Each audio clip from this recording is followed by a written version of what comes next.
Parenting is hard. Few of us feel up to the task. The world is shifting, quickly and dramatically.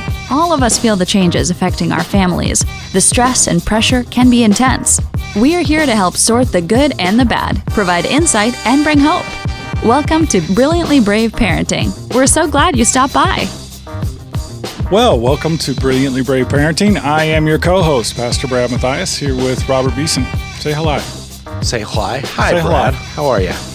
Well, I'm fine, and I'm so glad you asked. Have you noticed my hat? I did. I was just going to ask you why you're wearing that hat. Well, thank you. I think that's awesome. So this hat is a special hat, Robert. Okay. It's a result of a trip to Canada in the winter. Have you ever done that? I can't say that I have. Yeah. Well, this hat is about a bear. Can you see the bear? I can see the bear. For our listeners, if you're just listening, you can go to our YouTube channel and you can actually watch us, as riveting as that is, during this conversation. Good television. You will be able to see my hat. It is a Patagonia hat, and it has a bear on it. And my brother got it for me. Nice. Yeah. So are brands important to you, Brad? They are. I'm a big fan of brands. Okay. How about you? I don't really care. I like Patagonia. I like it because their clothes are lifetime warranted. Oh, that's good. Yeah. Well, I'm glad we're having this discussion and taking up people's time talking. Well, I think it's important for people to get to know us. And as a result, Robert, I have some questions for you. I'm going to let it be random and completely without bias. Just pick a number between 1 and 25. 14. 14. What was the first thing you bought with your own money? Probably a Wendy's Frosty and fries. No, that reveals so much about you. Well, I worked at Wendy's. So. Was that in South Africa or in the U.S.? No, they didn't have that in South Africa. It was Well, in I California. don't know. I've never been to South Africa. I would say that was probably the first thing I bought. I mean, something food related. I'm not into brands. You know, so I wouldn't have done that. You know, I don't think that's entirely true because you have an apple tattooed on your chest. A lot of our audience doesn't know that. Okay, that has nothing to do with the brand. That has to do with my commitment to excellence. Whatever. So, what I've promised our viewers and listeners last interview is that there would be some secrets revealed about Robert, and it's already happened. So I just want you to know that I have the gift of prophecy, and therefore I was able to predict exactly how you would respond on this opening monologue. Oh, okay. Well, you're a gifted man. So, for a recap, Sarcasm, just for a recap for our audience, Robert, first thing he ever bought was a Frosty at Wendy's and some fries. Is that correct? Yeah. That's what you think? Mm-hmm. And so Robert has become a foodie. So that just proves to you that in your teen years, the things that you focus on actually become valuable and important to you. And so it's very telling. I think that might be reading into it a little bit. I don't think so. Well, today's guest is an amazing man of education, of learning, and I mean that in all sincerity. He's my bishop in the Anglican Mission in America. He has a PhD, master's, bachelor's degrees in multiple different studies. He speaks at least 4 languages, and he is a man of great wisdom and learning, which is not always the same thing. I want to welcome to our audience today, Bishop Dan Scott. Hey, Dan. Well, good to be with you. It's great to have you here. So we're going to call you Pastor Dan, even though you have a PhD and you have a tremendous amount of scholarly accomplishment in your life, and you have been a huge influence on me as well, personally. So I want to thank you for that. But I think for our audience, one of the original reasons we started Brilliantly Brave Parenting was to equip parents to wrestle with the issues of a post-Christian culture. Yeah. And this idea that we're raising kids in a generational stew, if you will, a transitional segment between what used to be traditional values in America to this sort of change where things are up in the air right now and parents are having a very difficult time navigating social issues. And so I know your heart is very much tuned to these issues. And so I wanted to have you on just for a free-form discussion about some of the things that you've been wrestling with.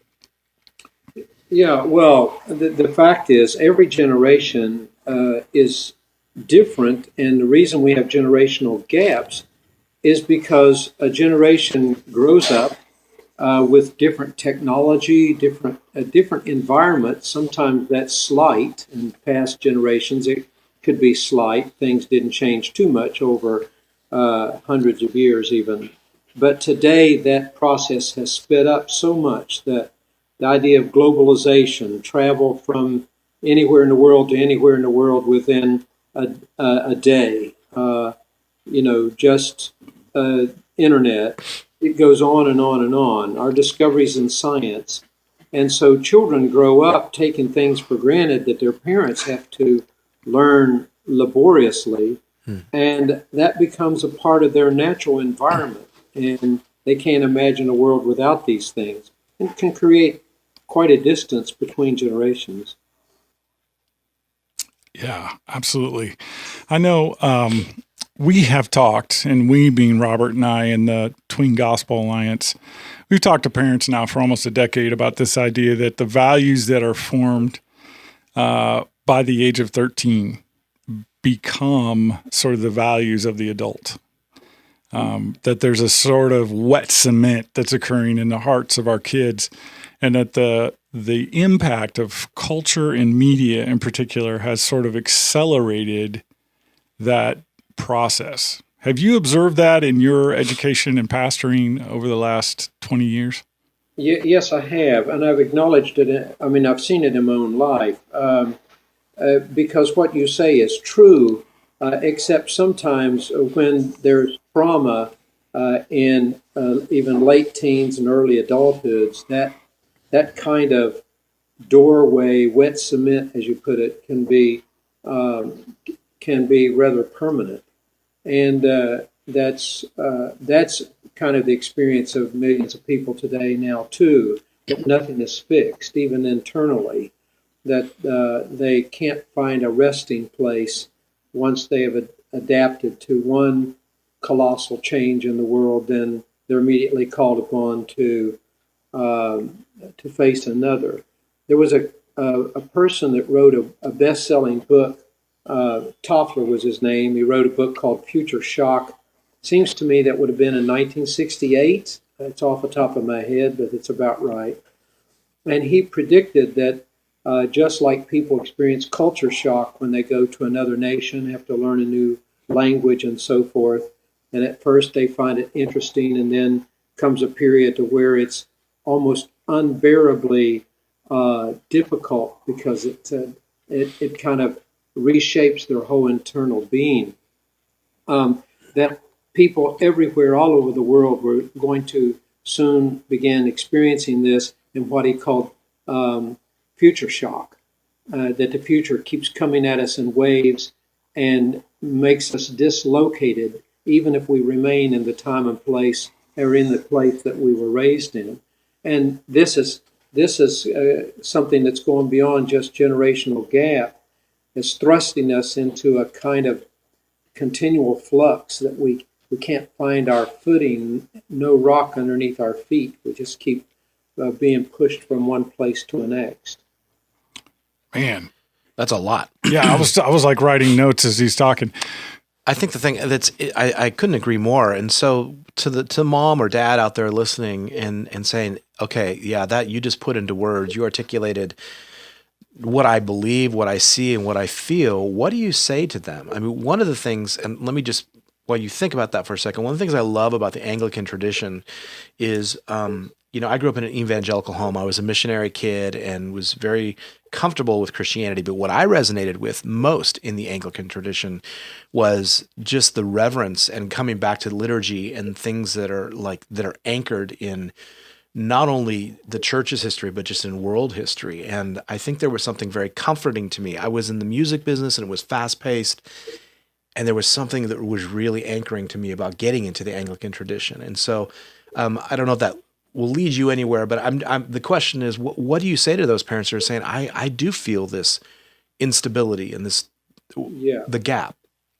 For a person, for a non-Christian, I really don't know what to say, because you must say really to the non-Christian, there is nothing permanent. There is nothing you will ever again be able to wrap your arms around and it remain unchanged. And to the Christian, I have to say, that's also true of your expression of Christianity. Your particular expression of Christianity was birthed in a particular time and place, and it will run its course. The hymns will change, the types of architecture to where people believe creates holy space and all, that will change. So what you have to do is to locate your place of stability, first, of course, in Christ himself, but also in that community that stretches throughout time and space, what St. Vincent defined as being that which at all times and in all places have been believed by the whole people of God. And there is a place of stability one finds that's kind of located outside of time and outside your own space, but which nonetheless will anchor you through all the changes of the world around you. By the way, I'm a missionary kid as well. Oh, well, there you go. So talk a little bit more about creating that space. What might that, from a practical standpoint, look like? Well, I think in the rhythms of time, sometime the last couple hundred years, Christians have gradually accepted the demystifying of time, if you will. The time used to be divided between kind of sacred moments in which we experience timelessness and those secular times that where there was just the stuff of everyday life to attend to. And what happened in the European Enlightenment is that all sacred time was dismissed, and we entered in an eternal secular kind of time. Charles Taylor, in his book, The Secular Age, goes on and on about this, and I don't know what it is, 400 or 500 pages, and basically says that all people that belong to the North Atlantic cultures, which is U.S., Canada, Northern Europe, we have all dismissed the transcendent as a real category. And by that, and he says that's true of believers as well, and by that what he means is there is nothing above us. There is nothing beyond us in some other dimension. We are trapped in one dagburn thing after another that has no particular meaning or relevance, or things have no tie-in to one another. There's no overarching meaning. And so the Christian locates that meaning in the revelation and the events and the practices that have persisted across the ages and across cultures. And that's where we find our permanence, or in my opinion, we don't find it at all. Yeah, that was a lot. That's a lot to process. Pastor, as you were talking, I'm thinking about parents who are dealing with the simple fact that their student, especially elementary, K through 5, K through 6, these kids are coming home and they're reading curriculums in the public school systems. They're experiencing different values that are coming into the house through the home, through the sort of public education world, which is shaped by this demystification, as you put it, of time, this sort of unconnectedness that life and meaning and values are all very sort of self-centric, this idea of humanism, or this idea that we are the sort of center of existence. The Christian worldview stands completely opposed to that, in the sense that we point to something much bigger and deeper than ourselves. And so how the church then interprets that need and responds to that need for families to find something of stability in the quicksand that is our culture becomes a really important thought process, doesn't it? Yeah, and I think this is a place where we could learn a lot from our Jewish neighbors. Jewish people are not afraid of contemporary stuff. And the reason they're not afraid of contemporary stuff is that they know now that no age ever is really the apex of human thought. This is the great hubris of contemporary Western culture, that we now have reached this kind of pinnacle of thought and that we know now that past generations really didn't know as much as we do and weren't as wise as we are, and so forth.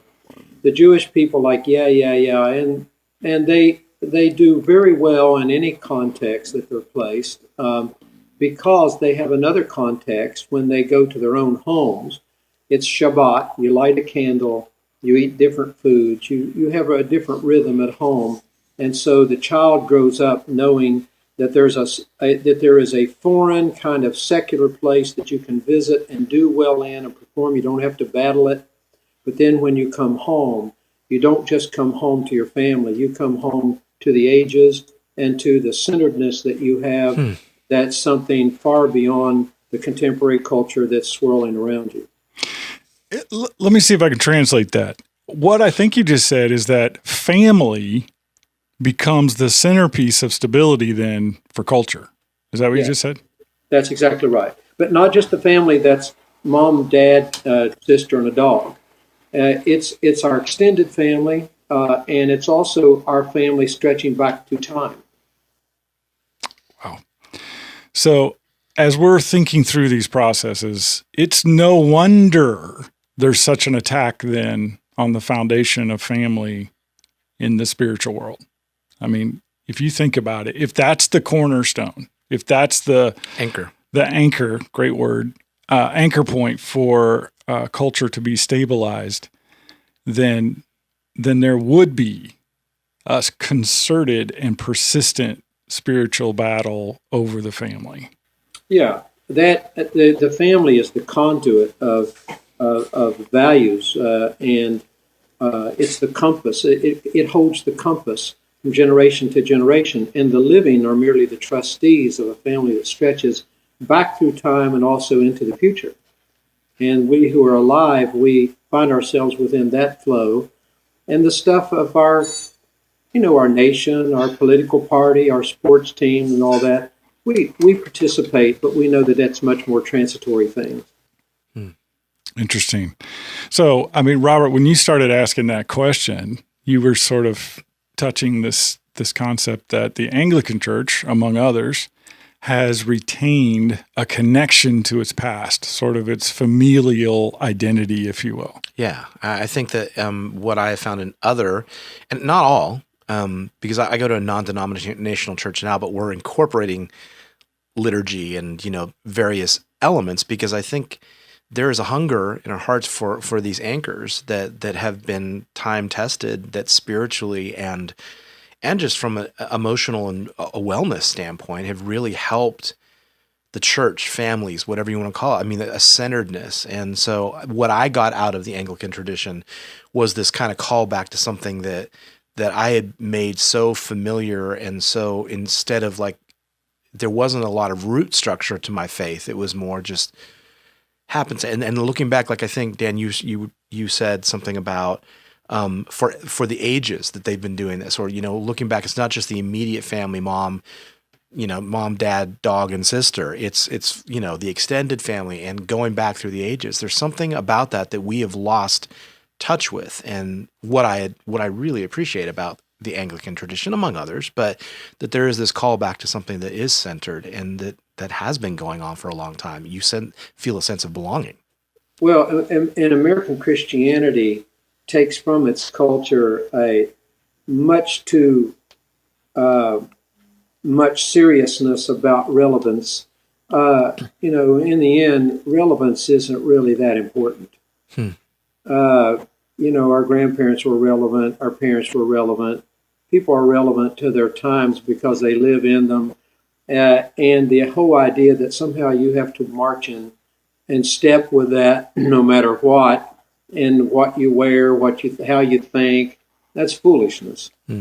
That's just that's kind of the herd mentality that there's no particular virtue in not being relevant or worshiping the past. Worship of the past is just saying, I'm going to plug into a period of relevance that's already gone. Well, that's ridiculous too. What we're aiming for as Christians is timelessness. We are seeking to touch. When we think about the tenses of time, we think past, present, future. there's a fourth one that we rarely think about, and that is timelessness. And the Christian seeks to work within time, but also to live outside of time, so that we are connected to that which at all times and all places been believed by the whole people of God. And we, in that sense, weekly, we connect to the past and Abraham, Isaac, Jacob, Christ, the apostles. We connect to the future, the world to come, when the lion lays down beside the lamb, and time shall be no more.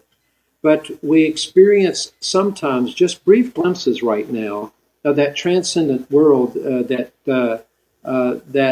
in the secular age that Taylor said is gone. It's not gone. It's merely denied. And conversion is not just walking the aisle and saying the four spiritual laws, or whatever that is, but conversion is the changing of our mind and realizing that the contemporary age lies to us about the nature of reality. He just said a lot. That was a lot. Okay.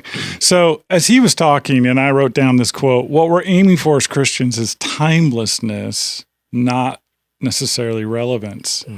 I think that really struck me because I believe, in the Christian media world that you and I have existed in, Robert, for the last couple of decades, that relevance is important for the commercial aspect of what we do. But I think what you're saying, Pastor Dan, is that you can't rely on that as a way of engaging someone with the truth. Yeah. That its existence better be there, like you should be relevant because you live in the time you live in. And I also think that there's a tendency for, especially Christians in the media, to think that relevance is the tool, that it's up to us to relate to our culture, when really it's God's job and the Holy Spirit through us to reach our culture. And I'll speak for myself as a Christian music executive. I was more about how can we make this more contemporary, more relevant, more whatever, instead of just anchoring in, we're going to continue to do our gifts. We're going to continue to strive towards excellence, whether it be parenting, making music, or whatever, and just really allow room for what has been timeless, and that is God's intersection with man and the power of that. And I think that's a really good reminder. I think it's important to realize that what we're not arguing for is a worship of the past. Right. In our tradition, in Anglican tradition, there's people that wear, you get the color wrong that you wear one day, or you wear the wrong kind of cross, or you take 3 steps instead of 2. That is unmitigated and idolatry and foolishness to the nth degree. That doesn't help anybody, past, present, or future, and it's disconnected from the world to come. It's just fussiness. So that's not what we're after. If these the kind of symbols that we embody in our practice have anything to offer at all, it's simply into a jolting of our internal selves to enter that place of timelessness, to where we're connecting with other believers across time and space. Yeah, so as he's talking, I'm listening and trying to absorb that.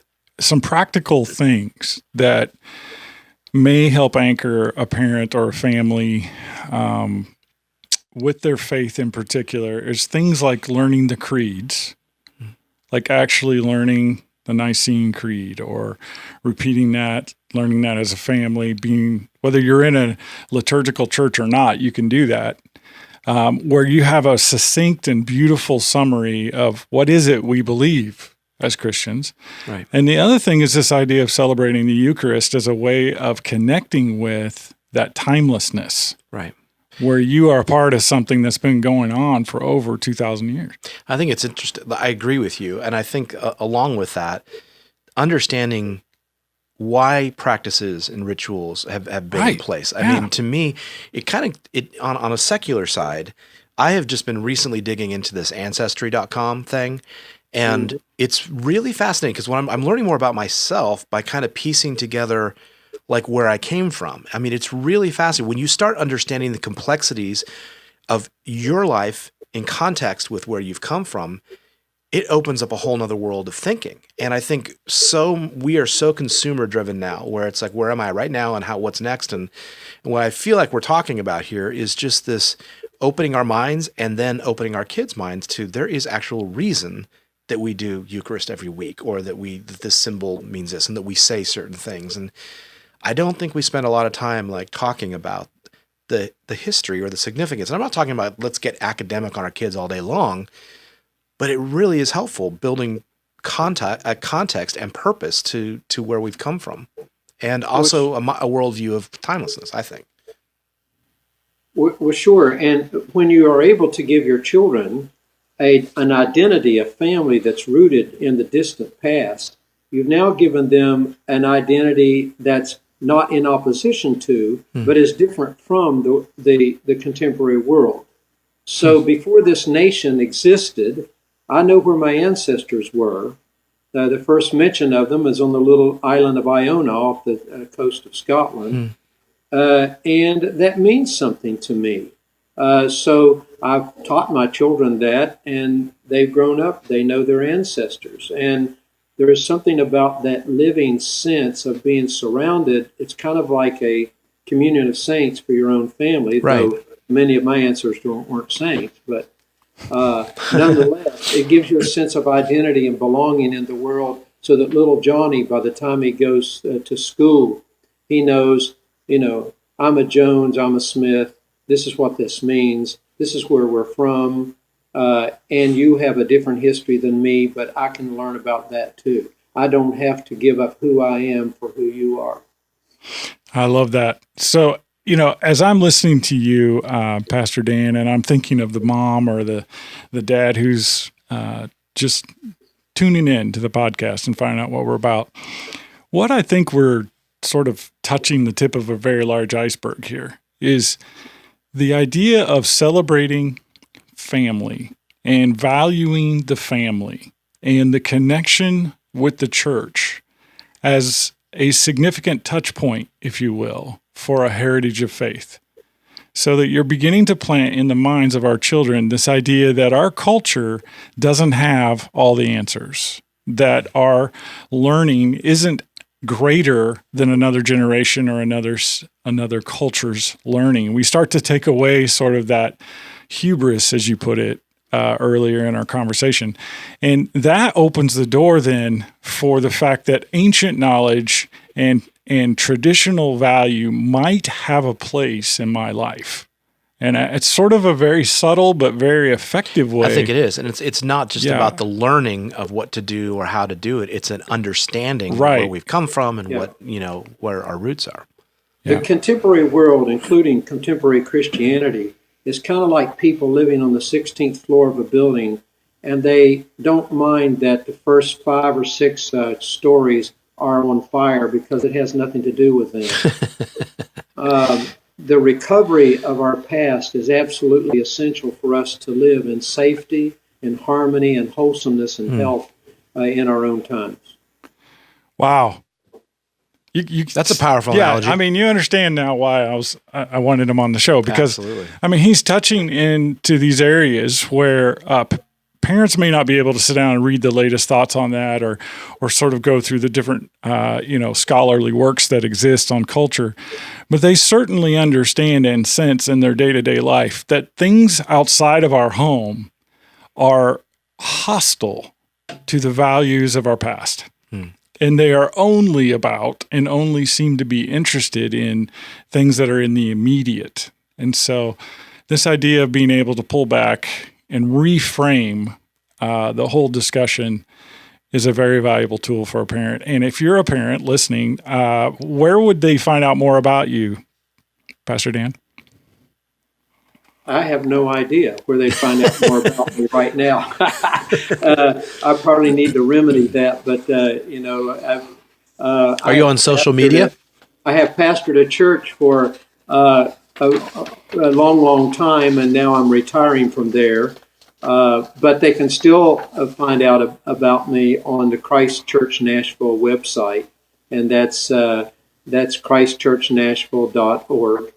And on that website for some time, if they need to get in touch with me or know more about me, they can find that out there.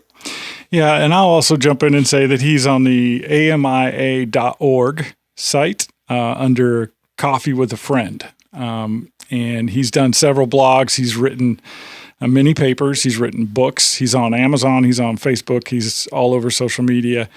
And he is a treasure of knowledge and wisdom. And again, I'll point out the difference. There are a lot of PhDs with knowledge, very few who are walking in wisdom. And so I am so glad we were able to get you on the show.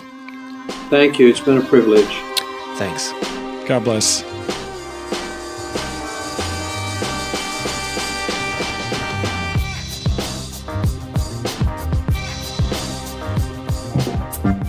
Well, we're very excited to announce a partnership with the guys that we know from Boise, Idaho, Robert. Yes, we are. New release today. They're fantastic. Very, very relevant for what's going on. If you want to discover new music in the Christian realm, that's kind of the only place to go. Yeah, and not only do they have amazing music and amazing reviews and just a lot of information about Christian artists, but they are creating with us a brand new devotional product. Call it IRL Resources. Do you know what that stands for, Brad? I found out.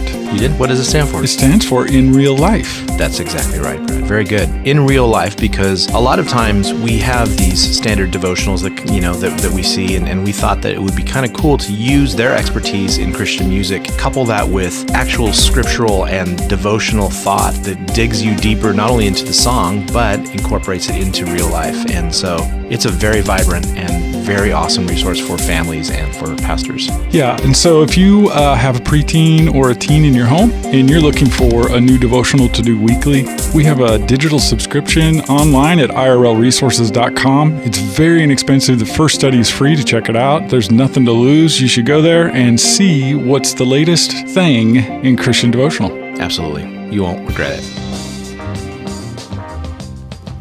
Well, Robert, Fire hydrant. Fire hose. Yeah. I was like taking a sip out of a fire hydrant. Definitely. That was so good. But I think so many good reminders for us about just where we come from and understanding this idea of timelessness as it relates to our faith and our family. And, that was very helpful.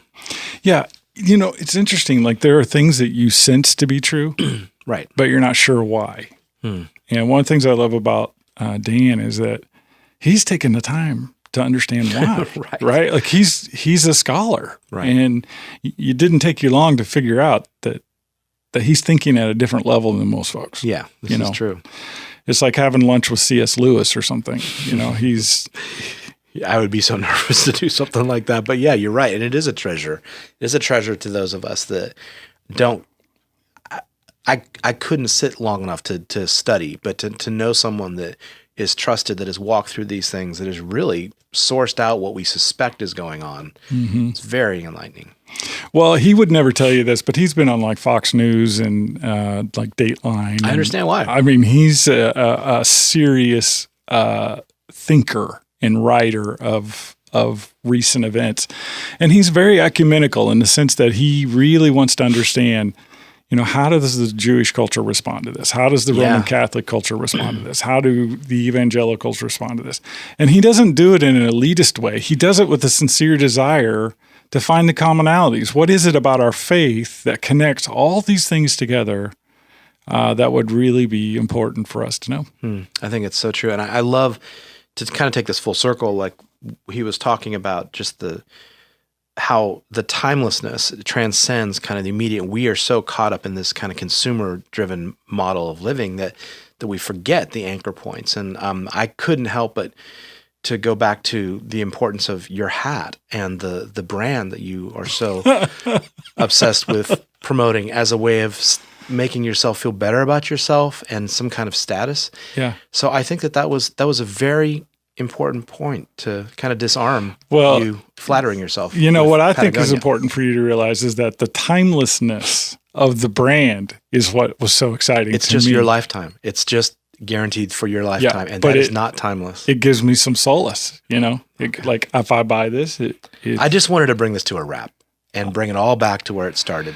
Well, I think the big part for me, as we were looking, I wrote notes all over the place. I can see that.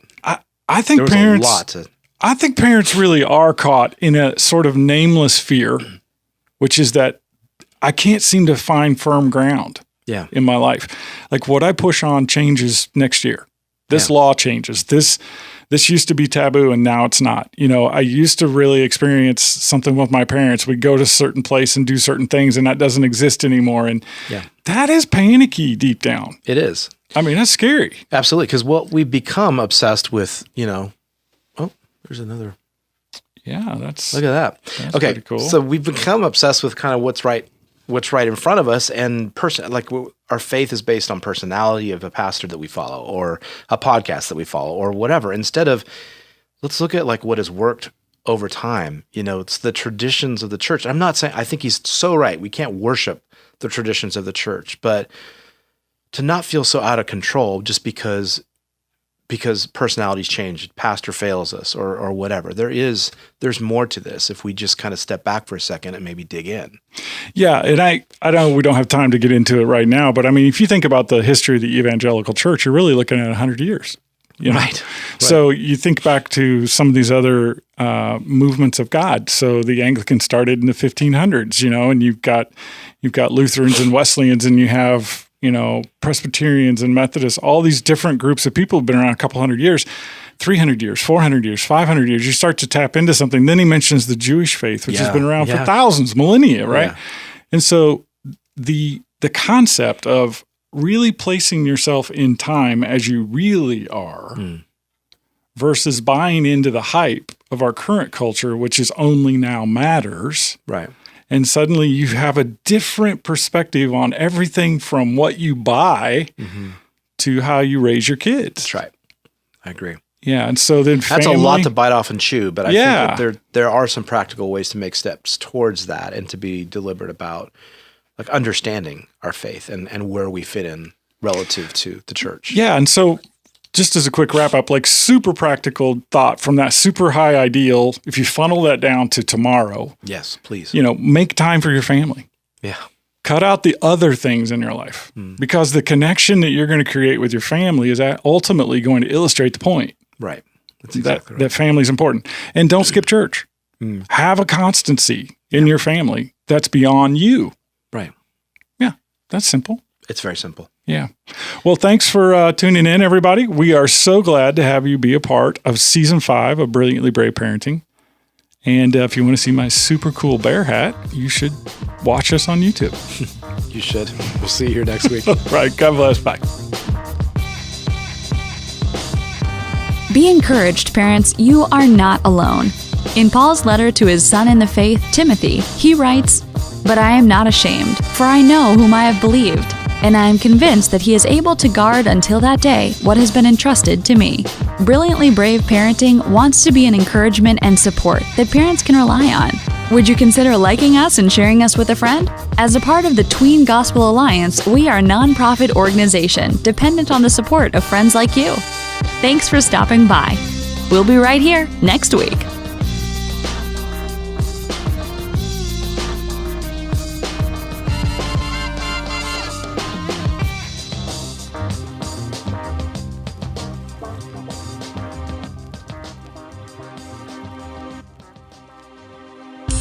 What our kids believe is going to define them for a lifetime. According to George Barna, by the age of 13, what a kid believes is what he'll die believing. For parents and for pastors, that's a frightening experience, especially if you've got an 11 or 12-year-old. At the I Shine Ministries headquarters, this became a huge priority in the last year. We partnered with the Tween Gospel Alliance to bring you a brand new resource known as the Shock and Awe Study Guide. And I'm here with one of the co-founders of this entire program, Robert Beeson. Can you tell us, what is the Shock and Awe Study Guide? It is awesome. More than that? Yeah. Okay.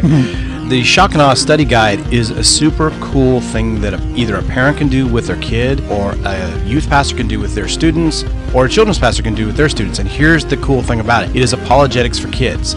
So it's the really huge evidence and thoughts of apologetics wrapped in a way that is really tangible and simple for kids to understand, answering 4 primary questions. And they are, what if there's a God? What if the Bible is true? What if Jesus is who he said he was? And what if I'm part of that plan? And we believe if you can answer those 4 questions and you are drawn through evidence proving those 4 questions, that really it's going to establish a pretty unshakable foundation of faith. That sounds very helpful, especially if you're a parent or pastor and you're concerned about the condition of your child's faith, what they believe, what the voices of culture are telling them. If that's you and you're interested, go to ishinelive.com and check out in our web store the Shock and Awe Study Guide. It has a digital cloud video base, so it's 4 studies in a small paperback volume for $9, and it has 4 videos that go with 4 studies. It can be done in a weekend, it can be done over a month, or it can be done bi-monthly, however you need it. It is a fantastic resource that I have used as a pastor in my own home church, and I have been impressed. So check it out. Check it out.